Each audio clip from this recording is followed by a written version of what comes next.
Welcome back. Today we will be seeing a very important topic in physiology, that is homeostasis. See, to know about what do you mean by homeostasis, listen carefully. When I am talking to you, in my body a lot of parameters will be keep on changing. But though in my body all the parameters will be in constant value. How is that, sir? Listen carefully. In my body, though I am talking to you, my parameters will be changing, but then these parameters keep on being constant value, that is determined by our homeostasis. So what I am saying, this concept of constancy, what I have discussed now, is called as the homeostasis, which means our body, it tries to maintain the parameters near the normal value or a constant value. So how it controls? Through control systems. See here in our body we have got three important control systems to be learned, that is negative feedback, positive feedback, as well as the feed forward control system, a new topic. Okay, so we'll discuss each one by one. Now when I think about the negative feedback mechanism, I remember, or you also remember, one important example, that is the BP regulation. Listen carefully. When my BP increases, listen carefully, the body maintains in such a way that it decreases the BP value to constant value. How, sir? Through baroreceptors. So what we have learned, there are some receptors in our body for a change to happen. Increase in BP will cause decrease in BP. Very simple, and that is the negative feedback. So in negative feedback, what all is necessary? First, there must be a stimulus. There must be a stimulus, that is increase in BP. Right. So there must be a stimulus, that is the increase in BP, and to sense that, our body has got some sensors. Okay. So sensors are needed, that is the receptors. So we can call the sensors also called as receptors. So that receptors we call it as baroreceptors present in our body. So baroreceptors will think that when there is change in the blood pressure, yes, our body is in danger. So there is increase in blood pressure. So what it will do? It will do some effectors. So by this baroreceptors, by the effectors, it is going to change that there is a decrease in BP. Understand? Very simple, that is increase in BP will cause decrease in BP. How? Baroreceptors. What all is needed? Stimulus. Okay, a stimulus, a receptor, as well as effector is needed. That is for the negative feedback mechanism. Okay, now to detect the effectiveness of this kind of thing what we have learned, to detect the effectiveness, that is being assessed by a very important concept, that is gain in the control system. What is this gain, sir? If I want to detect a particular effectiveness in our body, then use gain. So gain has a formula, that is the correction by error. Always remember, this gain is always negative. Why, sir, it is negative? Because the response what we have, the response what is giving, it is opposite to that of the stimulus. No. When there is increase in BP, what happens eventually? There is a decrease in BP. Right? So there is opposite reaction happening, that we give it as a negative value. So what I want to know is the value for gain, whatever we are getting number, is always negative. Let us see some examples. Okay. Now individual is at rest, and at that time the systolic BP is 120 mmHg. On exercise, what happens to the systolic blood pressure? It rises to 180 mmHg. Okay, so at rest, the person's systolic BP is 120 mmHg, and he is doing some exercise, and in that exercise, this SBP, systolic blood pressure, rises to 180 mmHg. Now what happens? At the point of termination of exercise, which means exercise has been completed, and then our systolic blood pressure is decreasing to 150 mmHg. Now you tell me what is the gain of the control system? Very simple. We have the formula, that is the correction by error. What is this correction, sir? See, first correction, if you see, the on exercise the SBP has rise to 180, correction 180. So 180 minus the how much it has been decreased to during the rest, that is the 150. So after the exercise, see, I am doing exercise, systolic blood pressure increased to 180. After the termination of exercise, how much it has been decreased? 150. That is the correction. 180 minus 150. Now what is the error? See, individual at the rest, that is systolic blood pressure is 120 mmHg, and also this one after the termination of exercise, how much? 150. At the rest, it is 120. So 150 minus 120. You got the concept? What I am saying? At the start of exercise, it is 180 mmHg. I have completed the exercise. At the termination of the exercise, it is 150. So 180 minus 150. Now it is error. Error means what? The termination of exercise, that is 150 minus what? Rest. Individual at the rest, it is the error part. That is the 120. 150 minus 120 is 30 by 31. I have already told you, gain should always be negative. So minus 1. Very simple. Okay, the value is minus 1. Now listen carefully.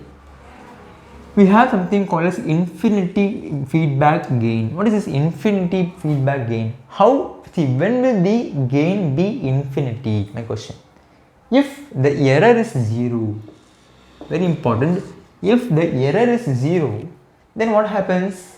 Our gain will be infinity according to the formula, right? So when will that happen? Example, kidney. Very important question they are asking you. Example, kidney, for regulating the BP as well as the blood volume, our error is 0. So I call the gain as infinity. Understand? So for the kidney, to regulate the blood pressure as well as the blood volume, our error will be 0. So the gain is infinity. Understand? Okay. Now what are the other examples? So we saw the first example for the negative feedback mechanism, that is the BP regulation we saw here. Okay. The other example is blood glucose regulation. Yes or no? Listen carefully. When there is increase in the blood glucose level, then there must be decrease in the blood glucose. What is the receptor here? What we have in the pancreas, beta cells of pancreas, that is the insulin, right? So because of the presence of insulin, there is decrease in the blood glucose level. Very simple concept. And then we have the endocrine hormone regulation. Let us take an example of thyroid. Okay, so here T3, T4, when there is increase in those hormones, eventually it will cause a decrease in the TSH. Yes or no? That is in thyroid hormone example. Okay. Now we saw about the negative feedback mechanism in detail. Next we will be seeing about the positive feedback mechanism. Let us see. See, in positive feedback mechanism, when there is increase in stimulus, listen carefully, when there is increase in stimulus, there will be further increase in the stimulus. But here what is there? Stimulus is required, but if there is a stimulus, there is eventually decrease in the stimulus. Okay, there is decrease in the effector. But here, when there is increase in stimulus, eventually it will cause increase in the response. So there is increased response. What is the example? How can I remember the examples? Very simple. Mnemonic, we use CLAPS. What is this CLAPS, sir? See, coagulation cascade. So no. So coagulation cascade, what we are going to learn? Listen carefully. So in coagulation cascade, we have the clotting factors. Yes or no? So in clotting factors, we have got extrinsic and intrinsic pathways. So when one particular pathway, when one particular factor is there, it can be anything. Okay, when I take one particular factor, when there is increase in one particular factor, the another factor, when it goes on, there will be more increased factor. That is the clotting factors, mainly the coagulation cascade, which means there is amplification. What do you mean by cascade here? Cascade here means amplification. If there is one particular factor increase, then another particular factor will be more increased, is amplified. Understand? That is the coagulation cascade. Next, very important, LH surge. When happens? During ovulation. So during ovulation, there is increase in our estrogen level. There is increase in estrogen level, and eventually it will cause more in LH, luteinizing hormone, you can see. Understand? Okay, that is L. Next is A, claps, A. So A stands for action potential. What is this action potential, sir? Now during the depolarization phase, what happens? We have increase in the sodium. Influx, and because of this there will be more amount of sodium influx. This you have to know. That is it only during the depolarization phase. Next, P stands for parturition. What happens? Already we have the increase in the uterine contraction, and because of this uterine contraction the cervix will be dilated. So due to the uterine contraction, the cervix is dilated. Okay, and because of this dilation, what happens? There will be increase in the oxytocin, and because of oxytocin, it has the primary function to increase the uterine contraction further. Understand? Okay. Now this kind of this reflex, increase in uterine contraction, dilate the cervix, and because of that there is increase in the oxytocin, and because of that there is increase in uterine contraction. That reflex we call it as Ferguson reflex. Okay. Next is S. S stands for shock. What happens in shocks? It is a decreasing. Mainly in the hypovolemic shock, if you see, there is a decrease in the blood flow, and because of the decrease in the blood flow, what happens, sir? There is a decreased perfusion. Perfusion where? Heart. There will be weakening of the heart, and because of weakening of the heart, the shock even more gets worsened. Understand? There is a decrease in blood flow, so that there is a decrease in the perfusion, so it worsens the heart condition, and because of this the shock also worsens. Very simple. Okay, so we learnt about the positive feedback mechanism also. The last important thing to be learnt is there is the feed forward control. The feed forward control is also called as anticipatory system. Why is it called as anticipatory system? How it is different from these two systems, negative as well as positive? In negative and positive, we need stimulus, but in feed forward control, no stimulus is required. Okay, no stimulus is required. So what happens? The system will anticipate a change, and because of this change, it will give a corrective measures. Let us see the example and come back here. Okay, now listen carefully. We have a body temperature regulation. There is two types. One is the skin temperature as well as the internal organs temperature. Okay, one is the skin temperature, also called as cell temperature, as well as internal organ temperature, also called as core body temperature. So no, internal body temperature also called as core body temperature. Now what happens during cold? If a patient is having cold, okay, listen carefully. So during cold, a patient is there with cold. Okay, now what happens? Our skin temperature, mainly the cell temperature, okay, our skin temperature will decrease, and so what our body should do? It should also decrease the internal organ temperature, but it will not decrease. Our body will not allow the internal organ temperature also to decrease. Okay, because of cold, there is decrease in the skin temperature. And do you think the internal organ temperature will also decrease? No, it will not decrease, but then the body will cause a mechanism called as shivering.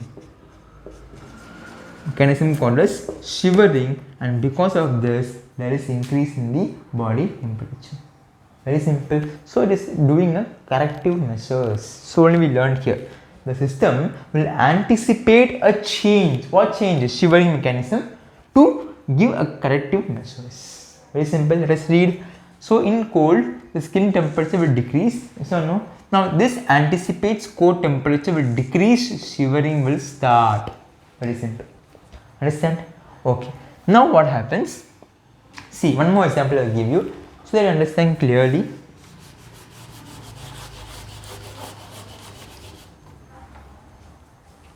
Now, when I am doing, no, I am not doing exercise. When I am thinking about exercise, I want to think about not exercise, about studying. Okay. So I'm thinking about studying. Yes, I want to study now. Okay, I'm just thinking about that. Eventually what happens, there will be increase in the blood pressure, and also there will be increase in the respiratory rate. Understand? So I am just thinking about I want to study now. Eventually the body what will do, there will be increase in the blood pressure as well as increase in the respiratory rate. So we call this kinds of thing called as anticipatory. You already know this, anticipatory. But then increase in BP is called as what? Tachycardia. And then increase in respiratory rate also called as tachypnea. Okay, tachypnea. And we call them as anticipatory tachycardia as well as anticipatory tachypnea. Okay, just thinking about I want to study, that's all. Okay, next important example let me give you. That is, see, on a highway I am driving a car, there is no crowd at all. Okay, so what I will do, I will drive very fast. I will go up to speed of 100 or 120, it's my wish. Okay, so I am driving very fast and suddenly you see a cow crossing the road. What you will do? You will just dash and go? No. You will put a sudden brake. Okay, you will put a sudden brake. And what the cow will do? The cow will look at you, will smile and go away. Yes or no? That's what the cow will do. Now what happens? You are applying a sudden brake. How so you are applying a sudden brake? That is due to the function of the cerebellum due to motor coordination. Understand? So you are anticipating a change, that is the corrective measures will give you. Very simple, right? Now, at the beginning of the homeostasis, I have discussed about the constancy. Yes or no? We are looking at the important concept, that is the dynamic equilibrium. What is this? Think carefully. So I am talking to you, the parameters will be keep on changing, right? But then these parameters are changing, so it's the constancy, and because of this constancy also called as homeostasis. This constant value you can call it as equilibrium. Yes or no?